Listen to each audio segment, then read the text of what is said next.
Então, antes de iniciarmos um novo livro da Escritura, eu faço uma panorâmica com os irmãos, uma introdução, para que você conheça o livro de maneira geral, e assim os professores vão, de maneira específica, avançando no estudo do livro em questão, em textilha. E o livro em tela hoje é o livro de Tito. Então, abra aí a sua Bíblia em Tito. Carta de Paulo a Tito.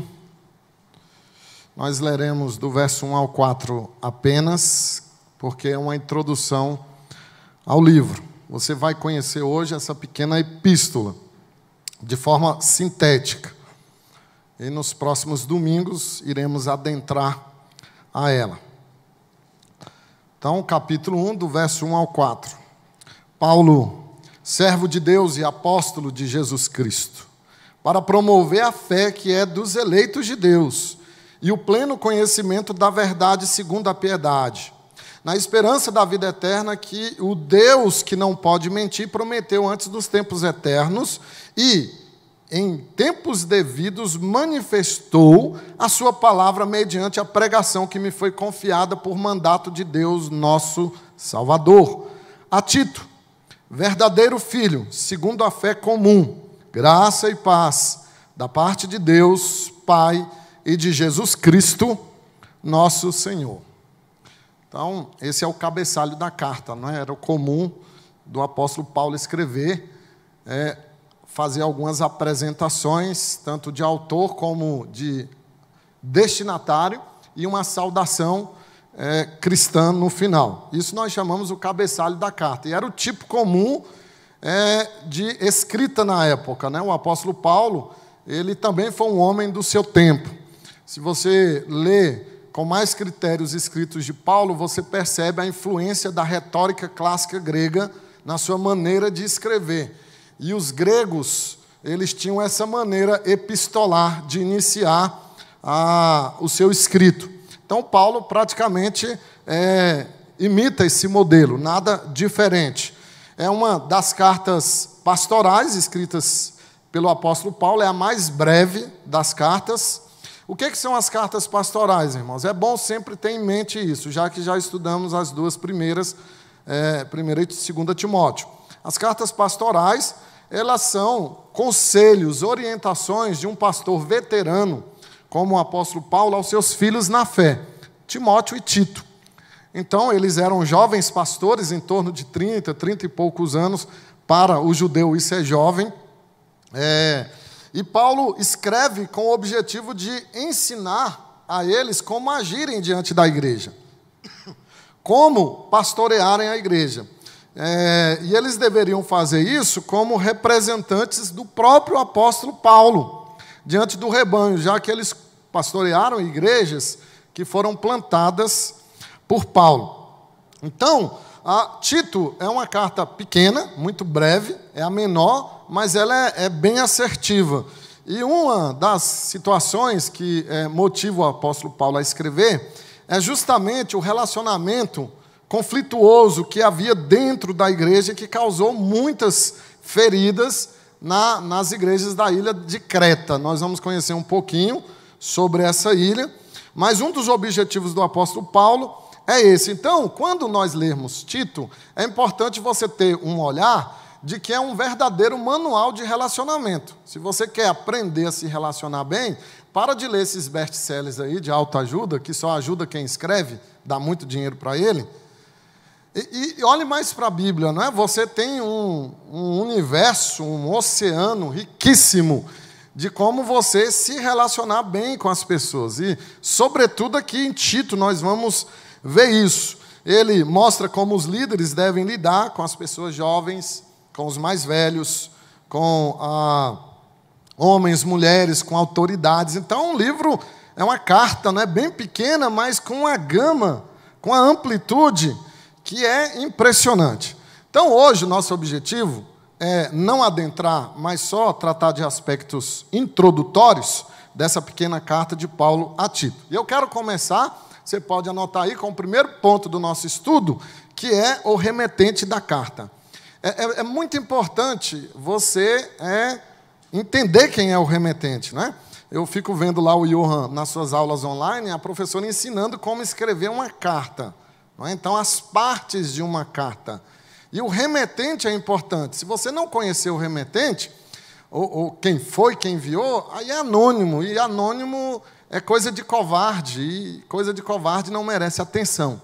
Então, o apóstolo Paulo dá bronca em Tito, dá bronca nas igrejas da ilha de Creta, mas ele diz que é ele que está fazendo isso. Ele assina, ele se identifica.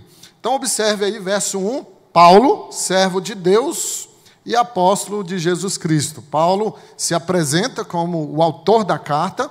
Não necessariamente significa que Paulo tenha escrito de próprio punho, porque é bem provável que o apóstolo Paulo tinha problemas sérios nos olhos. Em Gálatas, ele deixa isso transparecer um pouco, quando ele diz que, se possível, os Gálatas lhes dariam os próprios olhos. E a Galácia era a região oftalmológica mais famosa e maior do primeiro século. Então, não é à toa que Paulo vai para lá também, talvez procurando uma ajuda médica. Os primeiros quadros do apóstolo Paulo pintados lá no segundo século, metade do primeiro, segundo século, os quadros do apóstolo Paulo mostram ele com os olhos estranhos e lacrimejando. É bem possível que ele tivesse problema nos olhos, então ele contratava o que se chamava na época um amanuense. Hoje se chamam os ghostwriters, que são os escritores fantasmas, né? Você contrata um cara para escrever um livro para você, mas vai no seu nome. Isso acontece muito, principalmente nesses livros de autoajuda aí.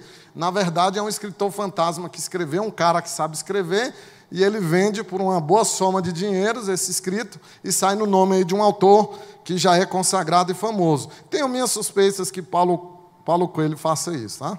Tenho minhas suspeitas. E se ele faz, é muito ruim quem ele contrata também para escrever. Bom, mas vamos ao apóstolo Paulo. Ele se identifica, ele apresenta credenciais, ele é apóstolo. O consenso é esse, irmãos, de que o autor dessa carta é o apóstolo Paulo. Isso, nós temos a evidência interna da própria carta e temos evidências externas também. Quando os apóstolos morreram, o período imediatamente à frente, ele é chamado a patrística, é o período dos pais da igreja, homens que foram... que andaram com os apóstolos, né? Você tem vários deles, e Clemente de Roma, Inácio de Antioquia, Policarpo, que foi discípulo do apóstolo João, que conviveu com o apóstolo João, é um dos pais da igreja, e todos eles, inclusive os reformadores, afirmam de maneira categórica que o apóstolo Paulo é o autor da carta de Tito, né? Então não resta dúvida para nós de que ele é o autor. Bom, conhecendo o autor, e o apóstolo Paulo dispensa apresentações, vamos partir para o segundo ponto, que são os destinatários da carta.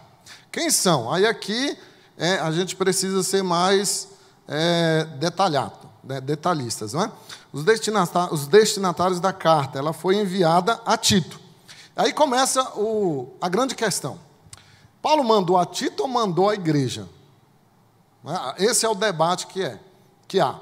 Ele mandou a Tito, porque Tito era o seu representante perante a igreja, representante de Deus e do apóstolo, era o pastor da igreja. Então, sempre é o pastor que representa a igreja, não é? Sempre a igreja terá a cara do pastor, sempre a igreja terá a referência do pastor. Quando você for numa igreja e ela for bagunçada, é porque o pastor é bagunçado. Quando for igual vocês, assim, comportados, quietinhos, fala bem de mim também. Mas Paulo envia Tito e às igrejas dos cretenses. Eu fui aprofundar nesse debate. João Calvino, ele traz uma luz muito boa para nós, quando ele diz que essa carta ela foi, sim, uma missiva individual a Tito, mas também uma carta à igreja, porque ele representava a igreja. Então, embora ela tenha um destinatário bem identificado, se você observar aí, o apóstolo Paulo diz isso, né? A Tito, verso 4. A Tito, verdadeiro na fé, segundo a fé comum. Então, ele parece enviar somente a Tito, mas o apóstolo Paulo ele tinha um objetivo de que essa carta chegasse a toda a igreja como uma mensagem. Como o papel era caro, e no primeiro século era chamado papiro, daí vem papel, era uma planta, então eles faziam uma espécie de papel, era muito caro o papiro, e escrever também era muito caro, contratar alguém para escrever, você imagina, tinha que ser um perito, né, escrever, antes era no couro, se errasse ali, poderia perder toda a peça de couro. Então, era muito caro produzir o material que nós temos hoje, né, em abundância, o material impresso e que já vai deixar também de existir. Né? Nós começamos, Deus escrevendo na pedra, aí foi para a cerâmica, depois foi para o couro, papiro, papel, e agora nós estamos no tablet ou no celular. Não é? Então, tem gente até que fica, não, eu uso a minha Bíblia assim mesmo. Tudo bem, o barulho é gostoso, né? Mas lembre-se que ela não era assim não, tá? Imagina trazer um rolo de Isaías, 66 capítulos, um rolo, era um trabalho imenso. Os caras tinham que levar lá num carrinho, todo mundo carregando aquele rolo imenso. Tinha um auxiliar, lembra lá Jesus na sinagoga, que ele leu Isaías, disse que o assistente abriu o livro? Tinha que ter um assistente, abrir aquele negócio grande, aquele rolão de couro, para poder ler. Então, às vezes a gente não entende isso, né? Que para chegar até aqui, teve um trabalho muito grande. E como era caro o papiro e a impressão, a escritura, o que o apóstolo Paulo fazia? Ele escrevia uma cópia, e essa cópia tinha que ser lida diante da igreja. Quando se precisava de cópia, eles contratavam os copistas. Era uma sala com 10 copistas, alguém ia ditando e todo mundo ia escrevendo. Então, daí saíam 10 cópias, de uma só vez. Então, possivelmente, por causa dessa prática, nós entendemos que, embora a carta tenha sido endereçada a Tito, ela deveria ser lida publicamente diante da igreja, não é? E aqui a gente conhece um pouquinho de Tito. No livro de Atos não há nenhuma menção a Tito, nenhuma menção. O protagonista é Timóteo, né, como discípulo do apóstolo Paulo. Timóteo é proeminente no livro de Atos como discípulo de Paulo. E em todas as cartas do apóstolo Paulo, porque Paulo tinha um carinho muito especial por Timóteo, era como se fosse seu filho mesmo. A palavra que Paulo usa para filho na fé é filho de sangue, é meu herdeiro. Era uma ligação muito íntima do apóstolo Paulo com Timóteo. Então ele tem proeminência em Atos, tem proeminência em todas as suas cartas, exceto Gálatas, Efésios e Tito, obviamente, né? Ele não ia falar na carta de Tito de Timóteo, era demais. Então ele vai falar na carta de Tito. Então, Tito esteve com Paulo em Jerusalém, em Éfeso, na Macedônia, então parece que ele acompanhava, e em Creta, que é o objetivo do nosso estudo. Depois em Nicópolis e em Roma. Mas quem foi Tito, irmãos? Então vamos aprender um pouquinho, ainda dentro do segundo ponto, os destinatários da carta, quem foi o pastor Tito. Em primeiro lugar, Tito foi um gentil convertido a Cristo. Quem são os gentios? É quem não é judeu. É gentalha, é gentinha. Quem não é judeu. Ainda os judeus ortodoxos conservam isso. O etnocentrismo, a xenofobia, aflora de maneira irresistível. Então, Tito é um gentil que foi convertido a Cristo por meio do apóstolo Paulo. E é interessante, porque enquanto Timóteo ele tinha mãe e avó que eram judias e o pai grego, nós percebemos que Tito ele era filho de pais gregos. Seus pais eram gregos, ele era gentil da gema, gentil mesmo, grego mesmo. Timóteo era uma mescla, mas Tito não. Vamos ler Gálatas, capítulo 2, versículo 3, que esclarece para nós.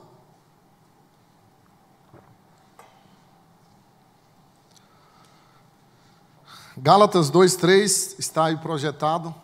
Contudo, nem mesmo Tito, que estava comigo, sendo grego. Olha aí. Tem umas coisinhas que a gente deixa escapulir.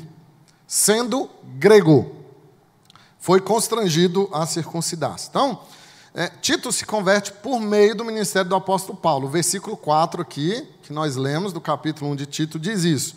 Verdadeiro filho na fé. É a designação de que é um discípulo, que foi evangelizado pelo apóstolo Paulo. Então, ele era um pagão que abraçou a fé cristã. A primeira aplicação que a gente tira do estudo: não jogue ninguém fora.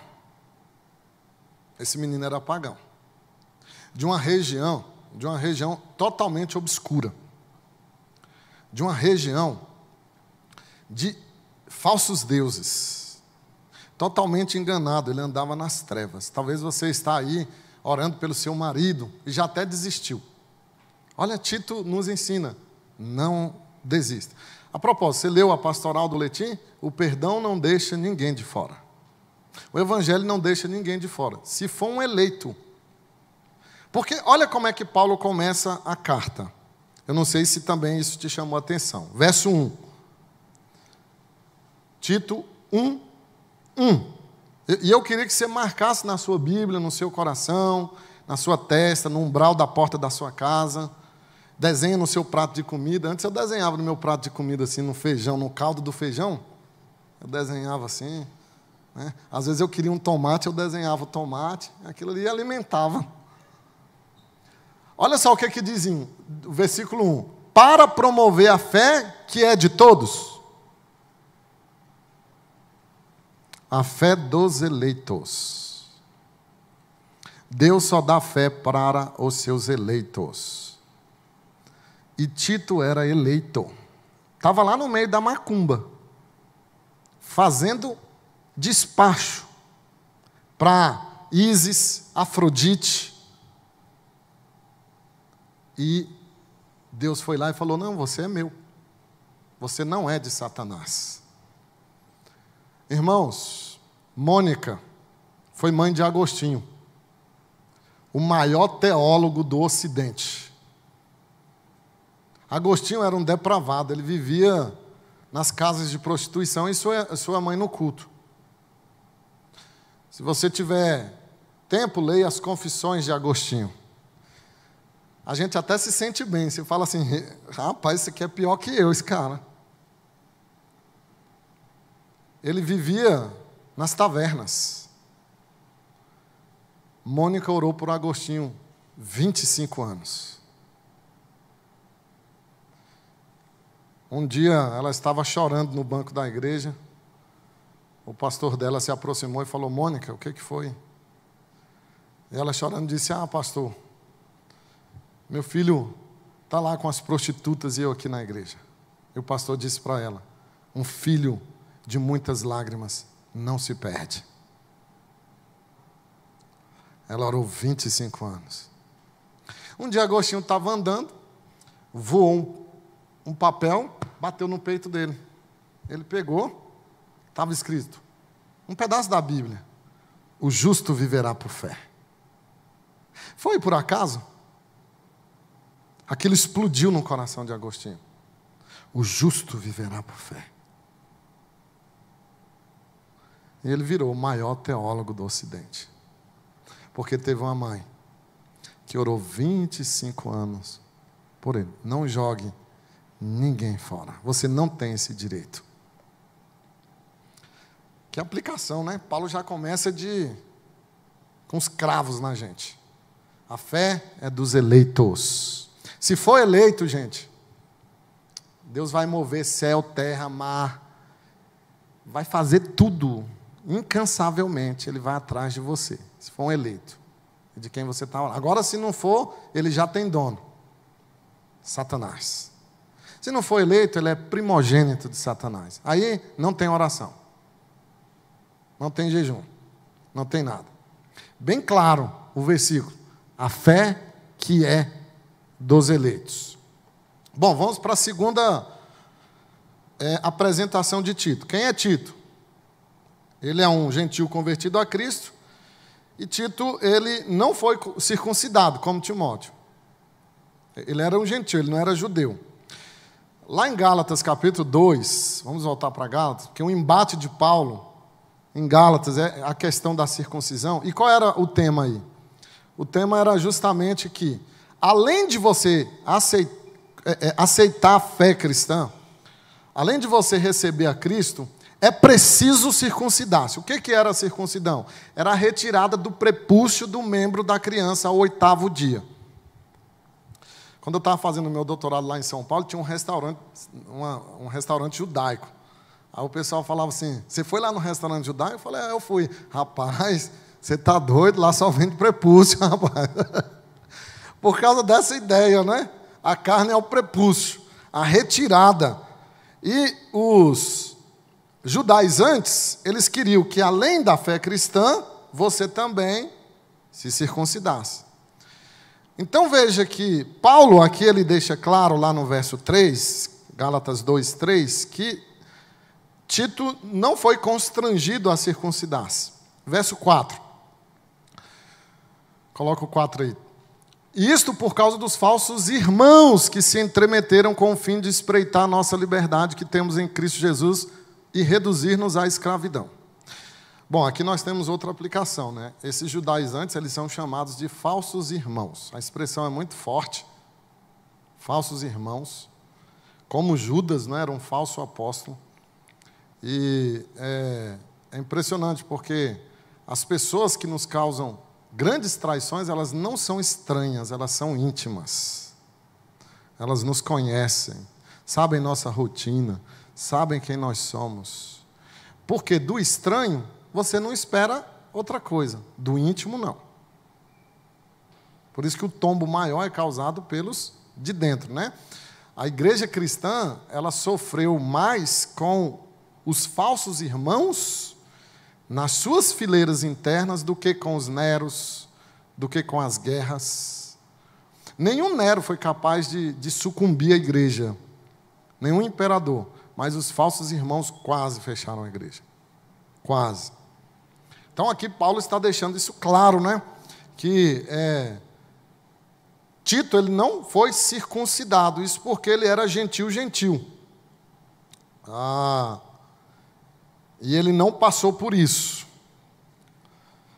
Bom, vamos para o terceiro aspecto da personalidade da pessoa de Tito. Tito ele foi encarregado por Paulo para cuidar dos problemas da igreja de Corinto. Isso é muito importante. Paulo, irmãos, ele passou em Corinto 18 meses. E ele fundou a igreja naquela cidade.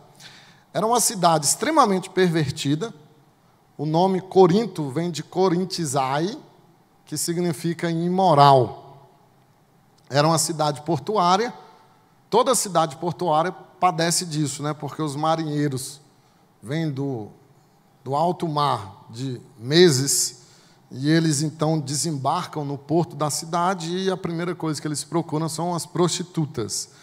Mas não só por causa disso, porque Corinto era o lugar do templo de Afrodite, que era a deusa da fertilidade, do afrodisíaco. Daí vem afrodisíaco, né? Afrodite. Então haviam muitas prostitutas cultuais. Elas tinham relação com a cultica, né? Eles chamavam assim com aqueles que iam adorar Afrodite. Então era uma cidade extremamente pervertida. E o apóstolo Paulo ele se desanima para entrar em Corinto. Ele não tem o desejo. É preciso Jesus vir num sonho à noite e falar para Paulo o seguinte: entra que eu tenho muito eleito lá. Mais uma vez o tema da eleição, né? Ela nos anima a evangelizar, porque se tem um eleito, ele vai ouvir, será irresistível, ele vai ouvir. Aí Paulo se anima, ele entra em Corinto e ele funda a igreja.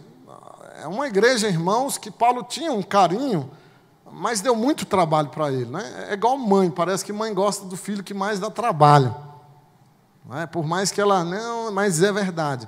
Já viu entrevista de mãe em porta de presídio? Meu filho é inocente. Foi o juiz. Condenou meu filho, mas ele é inocente. Então parece que quanto mais trabalho, mais a mãe gosta. E o apóstolo Paulo, ele nutria isso pela igreja de Corinto. Só para você ter uma ideia, um raio-x aqui dessa igreja, ela era uma igreja que tinha divisões internas, eu sou de Paulo, eu sou de Apolo, eu sou desse, eu sou daquele. E o pior grupinho, adivinha qual que era? Eu sou de Jesus. É o pior grupo. O grupo dos espirituais sai de longe desse. Esse grupo é o pior. Eu sou do grupo de Jesus. Torcida. Jesus não quer torcida organizada. Ele não precisa disso. Bom, era uma igreja que tinha imoralidade, contendas. Paulo até diz assim, vocês estão se devorando um ao outro, se mordendo. Muita confusão a respeito do casamento, confusão teológica, da liberdade cristã, da ceia. É por isso que a única carta que Paulo orienta sobre os passos da ceia é Corinto, porque eles fizeram uma bagunça com a ceia. Eles tinham um problema no culto bagunçado, é por isso que Paulo diz, as mulheres fiquem caladas no culto. Foi ele que disse, tá, gente? Problema com os dons e até com a ressurreição de Jesus. Eles não acreditavam na ressurreição. Era uma igreja... Olha, quando eu leio a primeira e a segunda carta de Corinto, eu fico feliz da igreja que eu tenho. Porque é uma igreja extremamente problemática. Aí Paulo, ele escreve uma carta que é chamada a Carta Dolorosa. Perdeu essa carta, gente. Não entrou no cânon. Mas é uma carta severa. Na verdade, Paulo escreveu 3 cartas para a igreja de Corinto, mais uma Deus deixou de fora. E se aparecer hoje, não pode entrar. Deus só deixou essas 2 cartas. A severa ficou de fora. Eu acho que era terrível essa carta. Quem que Paulo escolheu para ir lá ler a carta? Adivinhe? Tito. Porque eles questionaram a autoridade do apóstolo Paulo, mesmo Paulo sendo o fundador da igreja. Eles bateram de frente com o apóstolo Paulo. Eles diziam que Paulo era feio. Está tudo lá, irmãos. Que Paulo não era um grande orador, que eles preferiam Apolo. Um dia eu estava em Lima, no Peru, fui pregar na primeira igreja presbiteriana de Lima. Aí eles estavam buscando o pastor. Aí eu vi lá no boletim, e estava assim, as credenciais, né? Mestrado nisso. E lá embaixo, que boa aparência. Eu perguntei para o presbítero, o que é isso aqui? Ele, não, a gente quer um pastor que... boa pinta. Rapaz, que igreja é essa? Que é um pastor bonito.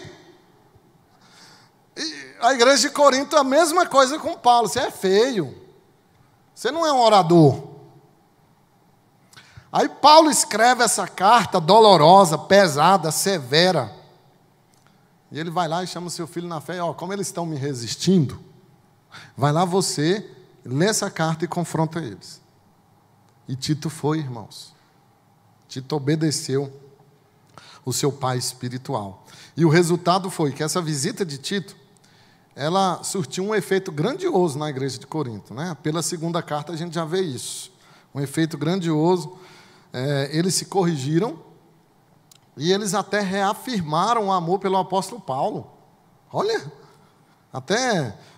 Vamos ler aí, abre aí sua Bíblia, o projeto aí, 2 Coríntios 7, deixa eu ver se eu lembro aqui, eu não anotei bem, mas eu acredito que é 2 Coríntios 7, versos 6 e 7.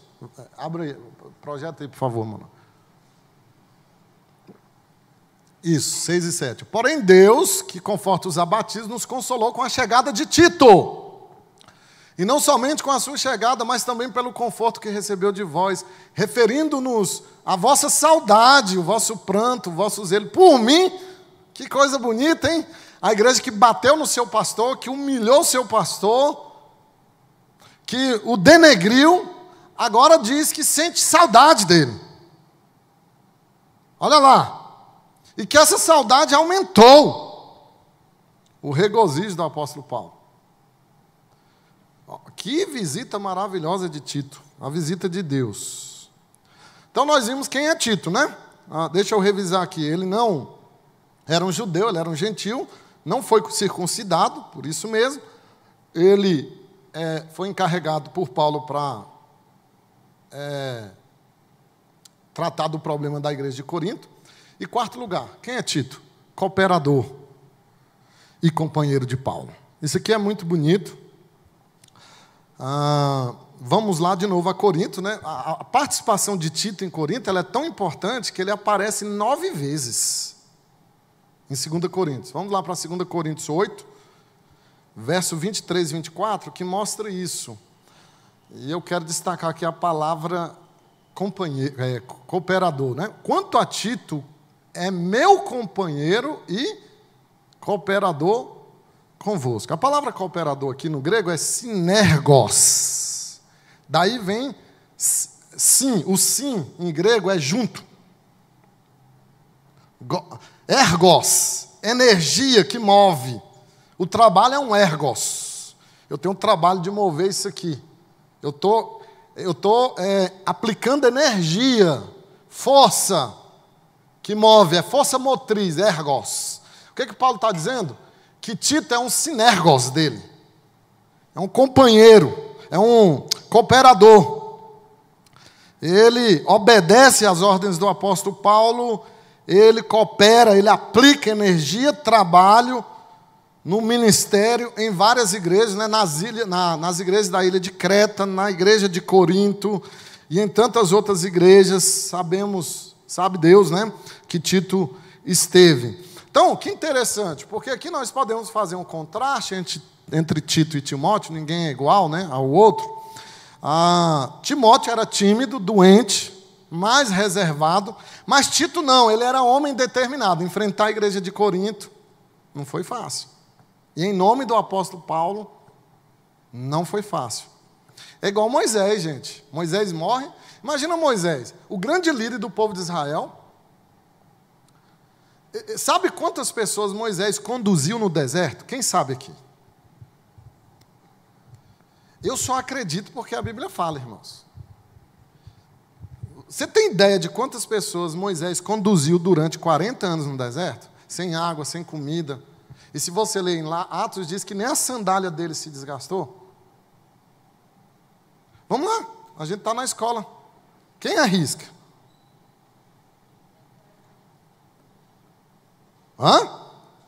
Quem falou? Não vale consultar o Google.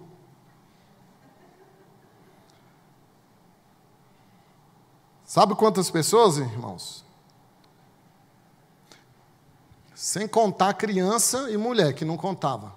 2 milhões de pessoas. Você sabe o que é isso? Sem recurso? Aí Moisés morre. Aí sabe quem que vai assumir? Um menino chamado Josué. Você está doido?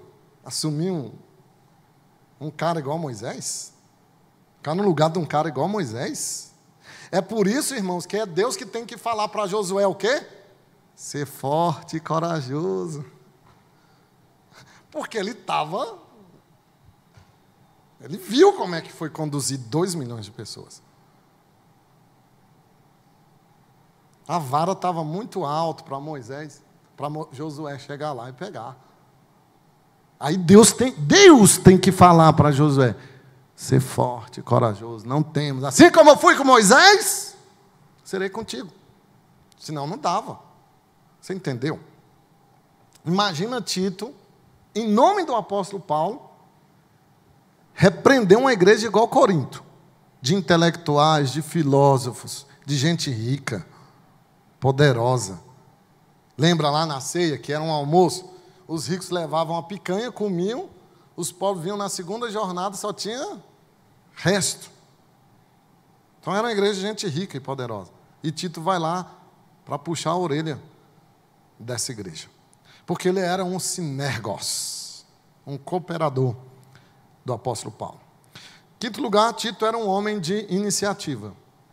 Então, como eu falei, Timóteo era fraco, tímido, mas Tito não, ele tinha uma personalidade granítica, era granito a personalidade dele. Ele era um homem que sanava problemas, resolvia conflitos, nas igrejas mais difíceis. Tem pastor assim, que ele tem um dom de pastorear a igreja difícil. Tito era assim. Olha só a iniciativa que ele tem, mais uma vez lá em 2 Coríntios capítulo 8, agora o verso 16 e o verso 17. Nós estamos traçando aqui a personalidade de Tito, né? Então, um homem de iniciativa. Ó. Mas graças a Deus que pôs no coração de Tito a mesma solicitude por amor a vós. Por isso que ele foi. Porque atendeu ao nosso apelo de Paulo, mostrando-se mais cuidadoso, partiu voluntariamente para vós outros. Então, veja que ele tinha iniciativa própria de ajudar e de enfrentar os grandes desafios. Ele era proativo, ele tinha uma têmpera de aço. Eu admiro Tito. Ele aparece assim, é um vulto. Mas eu admiro. A gente tem que estudar. Para os meus alunos lá no seminário, eu os indico muito Tito. Porque ele é granítico, ele é de aço, ele não teme, ele enfrenta. Ele é marcante, embora um vulto, mas marcante. Bom, e em sexto lugar, Tito, ele é também encarregado por Paulo para resolver os problemas das igrejas de Creta. Aí no Tito capítulo 1, versículo 5, olha lá, mais uma vez, Tito é impressionante, coitado, olha lá, verso 5, é um sofredor mesmo. Por esta causa te deixei em Creta, para que pusesse as coisas em ordem. Mais uma vez está lá Tito, tendo que pôr as coisas em ordem na igreja. Porque igreja bagunça sim, irmãos, ó. De um domingo para o outro ela bagunça. Então, ele manda Tito agora, e eram várias igrejas, porque Creta era uma ilha gigantesca, tinha várias igrejas, e ele foi para lá para colocar as coisas em ordem. Complicado. E qual era a bagunça de Creta? Provavelmente, eu vou ler, se der tempo, tenho que correr aqui, que eu vou me envolvendo. Eles eram egressos do paganismo, esses membros das igrejas de Creta. Então, alguns vícios, alguns costumes e maus hábitos eles conservaram, e isso trouxe problema para as igrejas. Bom, Tito também, em sétimo lugar, ele esteve com Paulo em Roma, na última prisão de Paulo. 2 Timóteo, capítulo 4, verso 10. Aí tem uma mençãozinha lá de Timóteo, de Tito.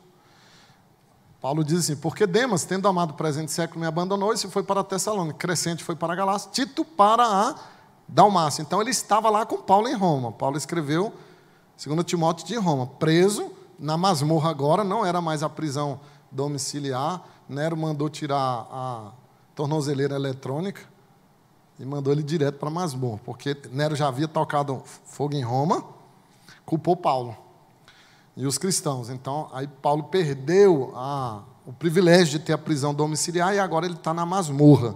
E Tito foi lá, irmãos, talvez para se despedir do seu pai na fé. Por isso que Paulo diz, Demas me abandonou, fulano foi para a Galácia, Tito para a Dalmácia. Então, Tito estava lá com ele nos últimos momentos. Paulo ele foi decapitado na Via Ósia. Depois disso aqui. Aqui Paulo já está ancião, já está bem velhinho, esperando o martírio. Então, a Vila Ósia ficava a 5 quilômetros, mais ou menos, da capital, mais afastado. No ano de 67, Paulo ele é decapitado pelo imperador.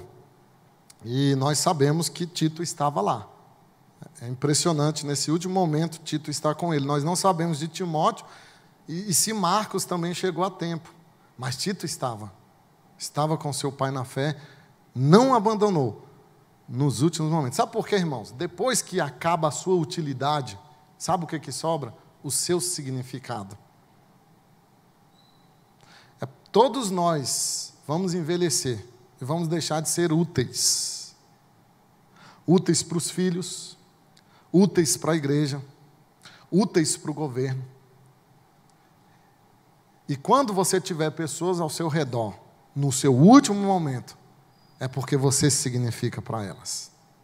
Sobrou significado. Aqui do apóstolo Paulo, sobrou o que ele significava para Tito. É por isso que ele está lá e não arreda o pé. Bom, então nós já conhecemos Tito, você já é doutor em Tito. Você sabe quem é Tito. Os destinatários são Tito e a igreja.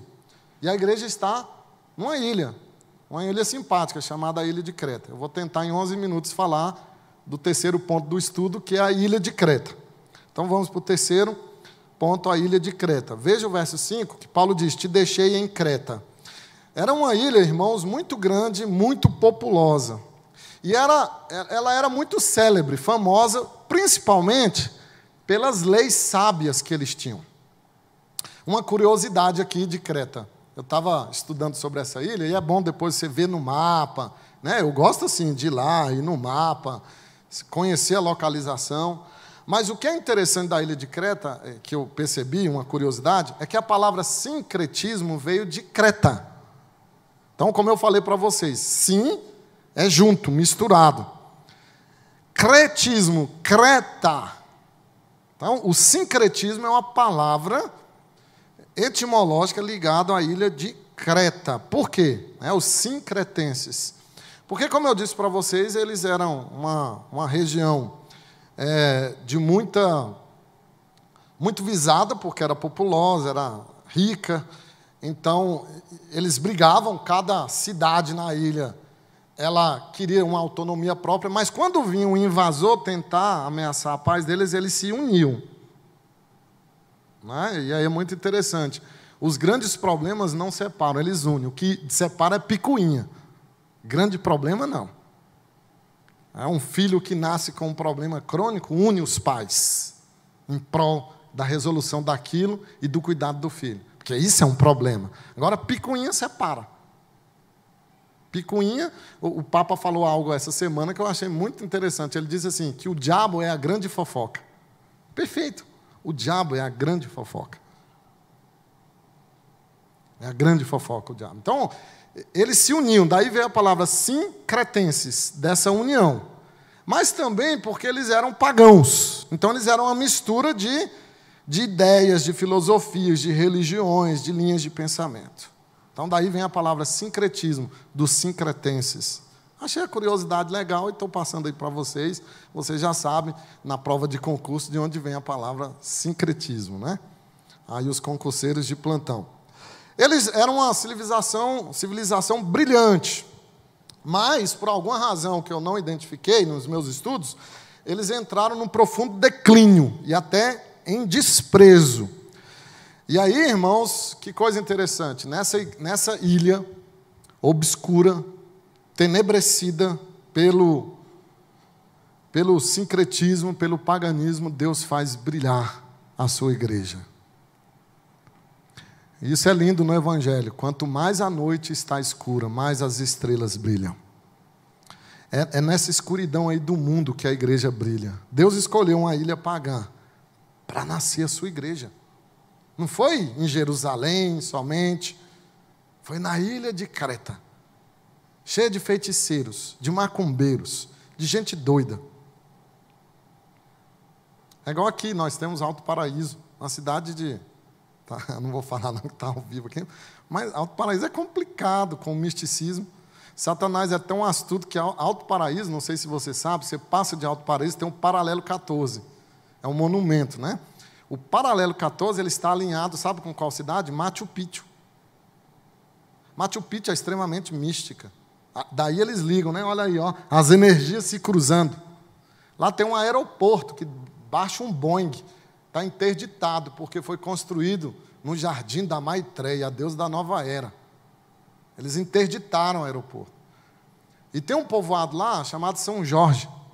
Só gente riponga, droga, chazinho, né? Eu não duvido que eles vejam extraterrestre, monstro. Depende do chá que você toma, você vê. Depende do chá. Depende da ervinha que você fuma, você vê mesmo. Então, não duvido, não. Então, o que acontece? Lá tem uma igreja nossa, irmãos. No meio daquele paganismo, daquela confusão, tem uma igreja. É a única igreja evangélica. Tinha uma católica, o padre João, era o padre lá, aí ele fechou a capelinha católica, ele falou, não, vamos para a igreja presbiteriana, que eles são bons, pode ir para lá. E eles foram. Nós temos lá um evangelista, uma igreja no meio de um lugar como Creta. Deus faz nascer a sua igreja. Bom, meus irmãos, eu tenho mais 6 minutos, eu quero então falar do segundo ponto, que é o quarto ponto, que é o propósito da carta.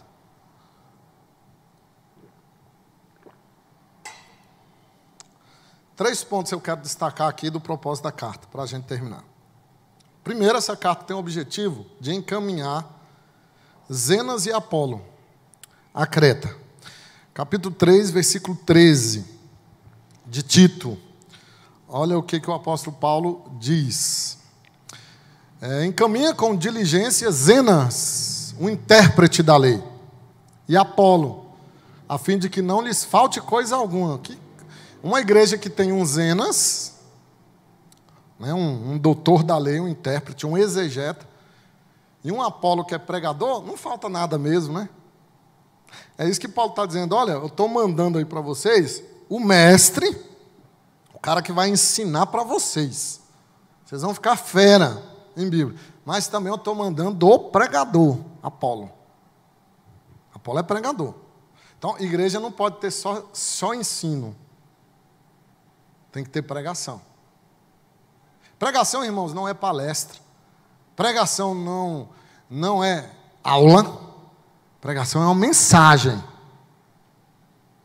O pregador vem e dá uma mensagem. Ah, eu não gostei. Problema seu. A mensagem não é dele. Se ele estiver fora da Bíblia, aí você condena. Mas se ele estiver dentro, cala a sua boca, filho. Fica caladinho, senão Deus manda um raio na sua testa. Então, a igreja equilibrada, ela tem ensino, didasco e pregação, mensagem, querigma. Se faltar um, ela fica incompleta. Por isso que Paulo está dizendo, mas não vai faltar nada para vocês, vocês vão ser a igreja. Olha a preocupação do apóstolo Paulo, né? Reservando o melhor para aquela igreja. Segundo, Paulo tem um propósito de escrever essa pequena carta, além de encaminhar Zenas e Apolo, para pedir para Tito se encontrar com ele em Nicópolis, lá capítulo 3, versículo 12. Olha só, lá no versículo 12. Quando te enviar Ártemas ou Tíquico, apressa-te a vir até Nicópolis ao meu encontro. Estou resolvido a passar o inverno ali. Então, assim que Tito tivesse terminado o seu trabalho de pôr as coisas em ordem, na bagunça que estavam as igrejas lá, ele deveria deixar Creta e se dirigir até Nicópolis antes do inverno. Paulo pede isso, para que se encontrem lá. E é por isso que lá em Timóteo nós vemos que Paulo diz que ele foi, né? Porque Tito tinha ido para a região da Dalmácia, que era essa região aí. Então ele atendeu o pedido do apóstolo Paulo. Um dos objetivos de Paulo escrever também é esse aqui, a gente não pode descartar. O terceiro é dar instruções pastorais. Aqui é o bojo, é o núcleo da carta. Instruções pastorais de como Tito deveria pastorear as igrejas de Creta. Por que isso, irmãos? Porque os cretenses tinham sérios problemas, né? Haviam problemas relacionais no seio da igreja. Olha aí, olha a descrição que o apóstolo Paulo faz, é terrível isso aqui. Para um pastor ler, né? Capítulo 1, versículo 12. Põe aí, por favor. Olha com quem Tito teria que lidar. Foi mesmo dentre eles um seu profeta que disse: cretenses sempre mentirosos, feras terríveis, ventres preguiçosos. Paulo pegar um menino igual Tito, jogou dentro de um buraco de serpente. O argumento de Paulo é tão retórico, tão forte, tão persuasivo, que ele dizia: foi um dos profetas de vocês que disseram, vocês são mentirosos, feras terríveis e um bando de preguiçosos. Gente da igreja. Tem gente assim na igreja. Não se escandalize com nada. Não perca seu tempo. Então, Tito tinha que lidar com essa galerinha aí, gente boa. E Paulo diz, olha, estou te dando essas instruções para você lidar com esse pessoal. A organização das igrejas, né? Verso 5, Paulo diz isso, né? Muita coisa está em desordem, coloca em ordem. Isso tinha a ver com o quê? Com o ensino, a sã doutrina. Paulo menciona aí a sã doutrina, que é um termo médico. O sã aqui é um termo médico, significa saudável, tá? A liderança das igrejas, do versículo 9 em diante, do 5 ao 9, aliás, Paulo fala dos presbíteros, como eles deveriam ser, não vai dar tempo de nós trabalharmos. Combater os falsos mestres, capítulo 1, verso 10 ao 16. Aqui dá para a gente dar uma refletida. Como identificar os falsos mestres, né? Olha aí o versículo 11. Gananciosos, eles são gananciosos. Olha lá, eles ficam visitando de casa em casa por torpe ganância. O verso 15 fala do ascetismo. O que era o ascetismo? Práticas religiosas, meramente religiosas, para trazer para você pureza, né? Deixar de comer alguma coisa, se cortar. Tudo isso é ascetismo, né? Eu vejo uns crentes até presbiterianos. Pastor, está fazendo jejum de Coca-Cola. Pelo amor de Deus. Onde você tirou isso da Bíblia de Allan Kardec? Jejum de Coca-Cola? Faz uma dieta de Coca-Cola. Quem disse que existe jejum de Coca-Cola? Você é besta. Então, tudo é ascetismo. Olha, mais uma vez, né, a retórica de Paulo. Todas as coisas são puros para os puros. Mas quem é impuro vai ver impureza em tudo. Ele fala que esses falsos mestres são dados a mitos e fábulas, versículo 14. Paulo diz, não se ocupem com fábulas judaicas. Tem gente que gosta de ficar especulando, né? Versículo 9, 3, vai lá para o capítulo 3, versículo 9. A especulação. Olha isso aqui como é bom também. Evita discussões insensatas, genealogia. Tem gente que me pergunta, pastor, mas Deus fez Adão e Eva, e com quem que veio as gerações, os outros povos? Eu lá vou saber, meu irmão. Querer saber de genealogia, de onde veio as outras mulheres, os outros homens, os irmãos tiveram relação. Rapaz, se Deus não deixou escrito, o Fábio, o Zezão, vai saber? Sei não. Contendas, debates, genealogias, leis. Paulo diz, coisas que não têm utilidade. Não tem utilidade. Isso aí, irmãos, é você especular. O que Tito deveria fazer? Capítulo 2, versículo 1. E todos nós devemos fazer. Fala o que convém à sã doutrina. Ponto final. Fala o que está na Bíblia. Para de voar na maionese. Aí depois Paulo dá orientações sobre as autoridades. Capítulo 3, verso 1 ao 11. Vamos ler o versículo 1 somente. Paulo diz assim, lembra-lhes que se sujeitem aos que governam, as autoridades sejam obedientes, estejam prontos para toda boa obra. A igreja é lugar de ordem, não de anarquia, de obediência, não de submissão. Não se pode insurgir-se contra a autoridade instituída por Deus, é o que Paulo diz aí para Tito. Então, só para aplicar e a gente terminar. Tito é uma pessoa de espírito pacificador. Ele foi lá, pacificou a igreja de Corinto, pacificou as igrejas da ilha de Creta. Tito é um solucionador de problemas. E eu pergunto para você soluciona problemas ou você provoca problemas? Tito, ele se importava com as pessoas, né? As pessoas, inclusive, são mais importantes do que seus erros. E Tito se importava, por isso que ele vai lá ficar nos últimos momentos com o apóstolo Paulo. Que Deus abençoe a sua leitura em Tito e os nossos estudos futuros nessa brilhante carta do apóstolo Paulo.